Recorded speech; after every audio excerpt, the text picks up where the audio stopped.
एक तरफ जहां सावन में जब चारों तरफ बम बम भोले की गूंज हो रही है, तो दूसरी तरफ कुछ सिरफिरे लोग माहौल खराब करने की साजिशों से बाजी नहीं आ रहे। उत्तर प्रदेश में एक बार फिर कांवड़ यात्रा के दौरान अशांति फैलाने की कोशिश की गई। कभी लखीमपुर में भक्तों पर पत्थर बरसाए गए, तो कभी आगरा के बटेश्वर में लाठी डंडों से कांवड़ खंडित करने की शर्मनाक हरकत सामने आई। सवाल ये है कि आस्था के इस महापर्व पर बार बार ये आग कौन लगा रहा है। एक तरफ योगी आदित्यनाथ की सरकार है जो हेलीकॉप्टर से कांवड़ियों पर फूल बरसाकर उनका स्वागत करती है और हुड़दंगियों पर बुलडोजर का खौफ भी साफ दिखाती है, तो दूसरी तरफ विपक्ष के उस पुराने दौर की भी डरावनी यादें हैं जब कांवड़ यात्रा पर रोक लगाने के फरमान जारी होते थे। आज के इस वीडियो में हम जानेंगे कि कैसे योगी राज में कानून का डंडा उपद्रवियों पर बरस रहा है और अखिलेश यादव के राज में क्या हाल था। तो चलिए पूरी सच्चाई को जानते हैं हमारे खास शो दो टोक में। कांवड़ यात्रा पर हमले की साजिश।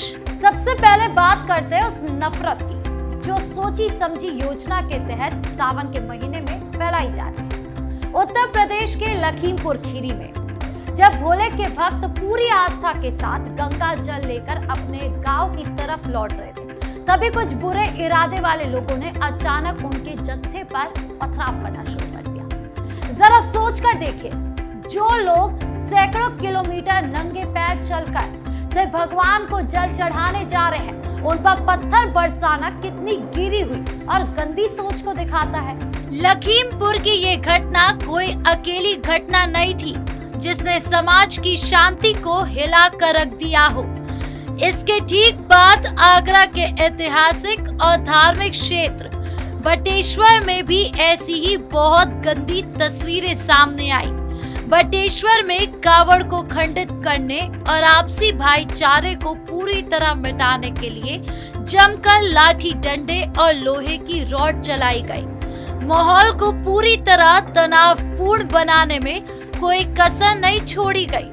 हालात इतने ज्यादा बिगड़ गए कि गाजियाबाद से लेकर मेरठ तक हिंदू संगठनों और आम जनता का गुस्सा सातवें आसमान पर पहुंच गया। गाजियाबाद में कांवड़ यात्रा को लेकर कहे गए कुछ बहुत ही भड़काऊ और गंदे शब्दों के खिलाफ हिंदू संगठनों ने सड़कों पर उतरकर जोरदार विरोध प्रदर्शन किया और पुलिस प्रशासन से तुरंत सख्त कार्रवाई करने की मांग की। इस सभी घटनाओं के बढ़ने के बाद गाजियाबाद, मेरठ और आसपास के सभी संवेदनशील इलाकों में सुरक्षा को बहुत ज्यादा कड़ा कर दिया गया। खुद मुख्यमंत्री योगी आदित्यनाथ हर एक छोटी बात पर अपनी नजर बनाए हुए हैं और ये साफ कह चुके कि राज्य की शांति से खिलवाड़ करने वालों को कभी भी माफ नहीं किया जाएगा। योगी की एक्टिव पुलिस का हुड़दंगियों पर एक्शन। अब सबसे बड़ा सवाल ये उठता है कि जब जब ऐसी गंदी हरकतें होती हैं, तो उत्तर प्रदेश में योगी आदित्यनाथ की सरकार और उनकी पुलिस क्या करती है। तो आपको बता दें कि उत्तर प्रदेश की मौजूदा पुलिस और कानून व्यवस्था अपराधियों को ये साफ संदेश दे रही है कि कानून से ऊपर कोई नहीं है। जहाँ एक तरफ खुद मुख्यमंत्री योगी आदित्यनाथ मेरठ पहुंचकर अपने हाथों से कांवड़ियों पर फूल की बारिश करते हैं और उनका आदर कर रहे हैं, तो वहीं दूसरी तरफ दंगा करने वालों और माहौल बिगाड़ने वालों के लिए पुलिस के डंडे और बुलडोजर हमेशा तैयार रहते हैं। हर हर महादेव, हर हर महादेव। अपने कहने कांवड़ यात्रा को कोई रोकेगा नहीं। योगी सरकार में काम करने का तरीका बहुत सीधा और साफ है। आस्था का पूरा सम्मान और हुड़दंगियों पर पूरी तरह रोक। जैसे ही लखीमपुर या बटेश्वर में किसी ने भी माहौल खराब करने की कोशिश की, उत्तर प्रदेश पुलिस बिना एक पल गवाए तुरंत एक्शन में आ गई। बिना किसी डर या दबाव के आसपास के सारे सीसीटीवी कैमरे चेक किए गए, एक एक आरोपी की पहचान की गई और उन पर बहुत गंभीर धाराओं में मुकदमे दर्ज करके तुरंत गिरफ्तारियां शुरू कर दी गई। आज योगी राज में पुलिस इतनी मुस्तैद है कि कोई भी गलत इंसान कांवड़ यात्रा के रास्ते पर कानून हाथ में लेने से पहले 100 बार सोचता है। एक तरफ योगी सरकार का ये मजबूत रूप है, जहां कांवड़ियों की सुरक्षा और सेवा सरकार की सबसे पहली प्राथमिकता है, तो वहीं दूसरी तरफ इतिहास के पन्नों को पलटकर जरा उस दौर को भी याद कीजिए जब उत्तर प्रदेश में समाजवादी पार्टी की सरकार हुआ करती थी। अखिलेश के राज में क्या था हाल।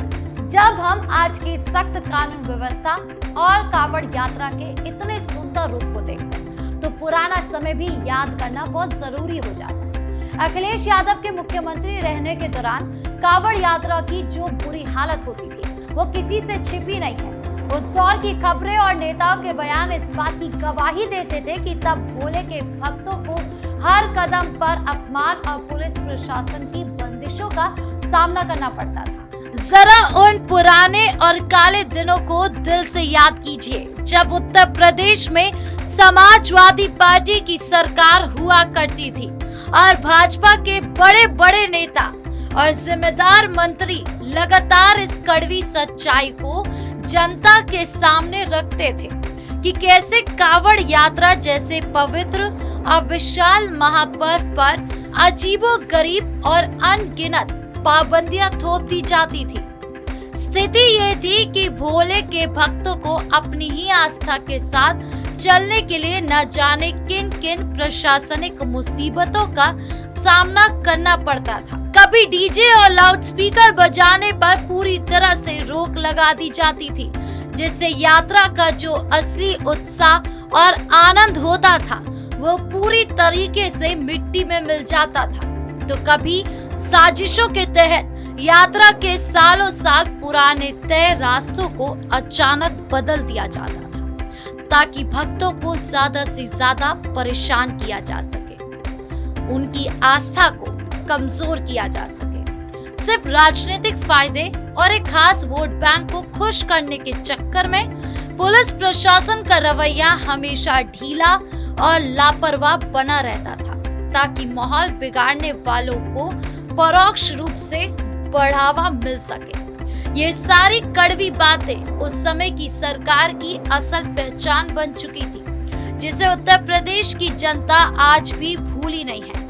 आज भी जब लोग सोशल मीडिया पर पुरानी व्यवस्थाओं को याद करते हैं तो उनके मन में यही डर और सवाल होता है कि अगर गलती से भी वही पुराना और डरावना समय वापस लौट आया तो क्या होगा। तब शायद लोग खुलेआम अपनी आस्था के इन महान पर्वों को शांति और उमंग के साथ ठीक से मना भी नहीं पाएंगे और हर तरफ डर का माहौल फिर से हावी हो जाएगा। यही सबसे बड़ी वजह है कि आज जब आम जनता पुराने समय और आज के समय की तुलना करने लगती है तो वो साफ देख पाती है कि पहले से वोट की राजनीति होती थी, तुष्टीकरण की राजनीति होती थी, जहाँ एक तरफ लोगों को खुश करने के लिए हिंदू समाज की आस्था को दबाया जाता था और आज का एक नया उत्तर प्रदेश है जहां हर आस्था का सम्मान भी है और कानून तोड़ने वालों का इलाज भी पक्का है। तो लखीमपुर हो, बटेश्वर जैसी घटनाएं हो, इस बात का पक्का सबूत है कि कुछ बुरे लोग आज भी हमारे समाज की एकता और शांति को दीमक की तरह अंदर से खोखला करना चाहते हैं। लेकिन आज के समय में फर्क बहुत साफ है। पहले जहां ऐसी शर्मनाक घटनाओं पर नेताओं का हाथ होता था और मामलों को दबा दिया जाता था, वहीं आज मुख्यमंत्री योगी आदित्यनाथ की बहुत सख्त पुलिस ऐसे सभी लोगों को ढूंढकर सीधा और कड़ा सबक सिखा रही है। कांवड़ यात्रा हमारी सच्ची आस्था का प्रतीक है और इस पवित्र यात्रा में रुकावट डालने वालों को कानून का सामना तो करना ही पड़ेगा। जनता सब कुछ देख रही है और आने वाले समय में इस गंदी साजिशों का जवाब देना भी अच्छी तरह जानती है। आपकी इस पूरे मामले को लेकर क्या राय है, कमेंट बॉक्स में जरूर बताएं। वीडियो को लाइक करें, शेयर करें और चैनल को सब्सक्राइब करना ना भूलें। धन्यवाद।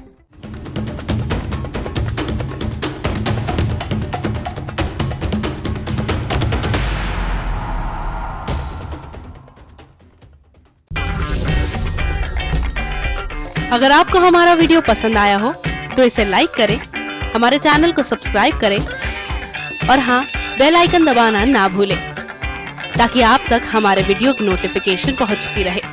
आप अपना सुझाव हमें कमेंट बॉक्स में दे सकते हैं। हमारे साथ जुड़ने के लिए शुक्रिया।